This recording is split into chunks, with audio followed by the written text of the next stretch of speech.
Welcome back to Off the Cuff, the podcast where we unpack the most chilling, bizarre, and mind bending mysteries of our world. I'm Angel. I'm Pixie, your co-host and self-proclaimed creepy stuff enthusiast.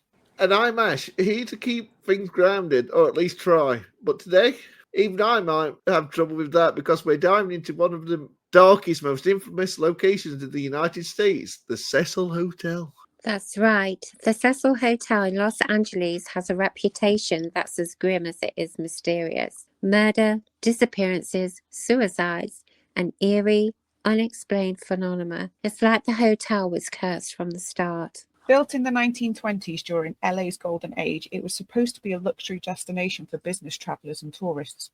But things didn't go according to plan, did they? Not even close. The Great Depression hit and the area surrounding the Cecil, now known as Skid Row, became a hub for poverty, crime and desperation. Over the decades, the hotel transformed from a glamorous destination into a hotspot for some of the darkest events in modern history. And that's what we're breaking down today. The twisted stories behind the Cecil Hotel, from its eerie beginnings to the chilling case of Eliza Lamb, which thrust into the international spotlight. Let's dive in. Okay, so let's start with the basics. The Cecil Hotel opened in 1924.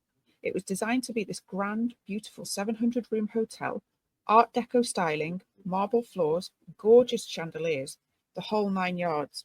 It cost $1 million to build, which was a huge sum at the time. But it opened at the worst possible time. The Great Depression began just a few years later, and downtown LA took a major hit.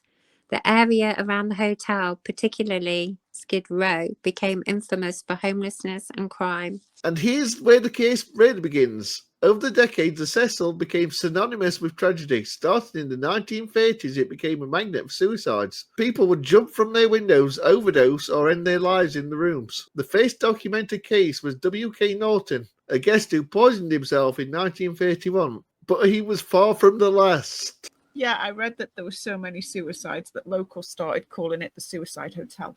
And then things escalated from tragic to downright sinister.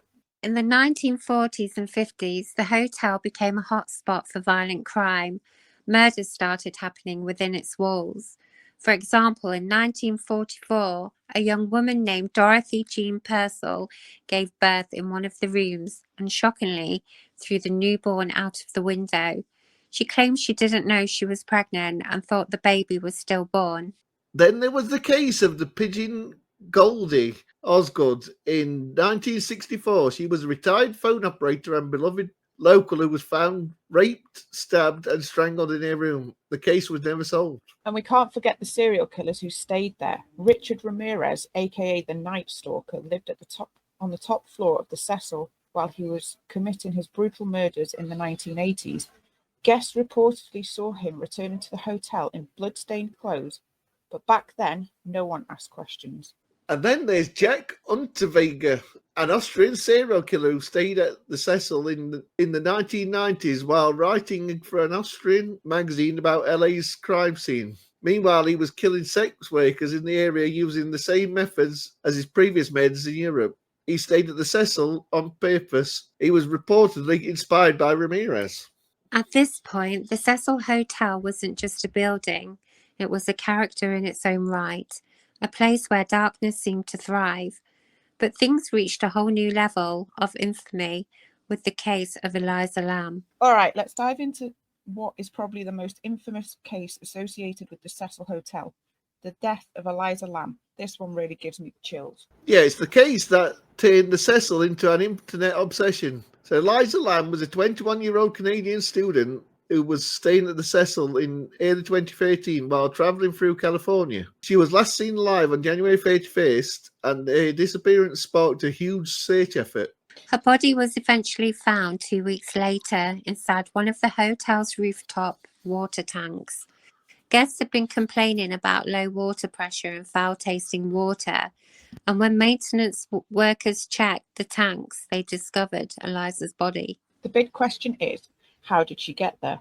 To assess the tanks, she would have had to bypass locked doors, climb a ladder, and lift a heavy lid, all things that seem impossible for one person to do, especially without being noticed. And then there's the elevator footage. If you've seen it, you know what I'm talking about. It's like something out of a horror movie. Eliza is seen acting erratically, pressing multiple buttons, peeking out of the elevator as if she's hiding from someone and making strange hand movements. Theories about her behaviour ran the gamut. Was she experiencing a mental health crisis? Eliza did have a history of bipolar disorder, and her autopsy found no evidence of foul play. Or was something more sinister at work? Some people believe the Cecil's dark history played a role. They think Eliza might have been influenced by some kind of supernatural force, like the hotel's energy, or even a ghost. Others think she was being followed or attacked and trying to escape. Then there's the more grounded theory that her death was a tragic accident. Maybe she had a psychotic episode, wandered onto the roof and fell into the tank, but even that doesn't explain how she got through the locked doors and alarms. Exactly, and that's why the case remains so compelling. It feels like no theory fully explains all the details. It's a modern mystery with just enough loose ends to keep people guessing. Let's zoom out a bit. Why do you guys think the Cecil Hotel holds such a grip on our collective imagination? I think it's the sheer concentration of tragedy and mystery. It's rare for one location to have so many dark stories attached to it. And because the hotel's still standing, it feels like a haunted relic of the past, even if you don't believe in ghosts.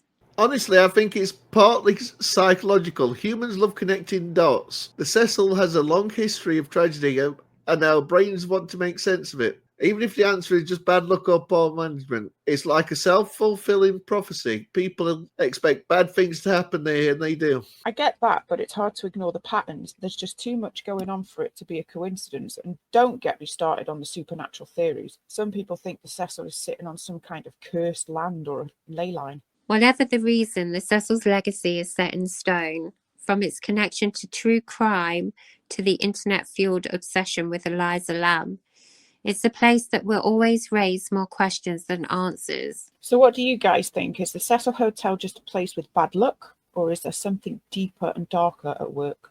I'm team bad luck. It's a creepy old hotel in a rough area, and bad things are bound to happen. But I'll admit, the Elisa Lamb case does make me wonder. I veer on the side of that. I do believe that she was led to her death. I don't believe it was an accident or an episode. But there is something about its history that feels heavy, like it carries the weight of all those tragedies. I'm all on the supernatural, whether it's ghosts or some kind of dark energy. I think the Cecil Hotel is more than just bricks and mortar. It's a mystery magnet. Well, listeners, we want to hear from you. Do you think the Cecil Hotel is cursed, haunted, or just a series of unfortunate events? Let us know your theories. And if you're planning to book a stay there, maybe think twice. Just saying. Thanks for joining us for another deep dive into the unexplained. Don't forget to like, subscribe, and share the podcast with your fellow mystery lovers. We'll see you next time on Off the Cuff. Until then, stay curious and stay safe.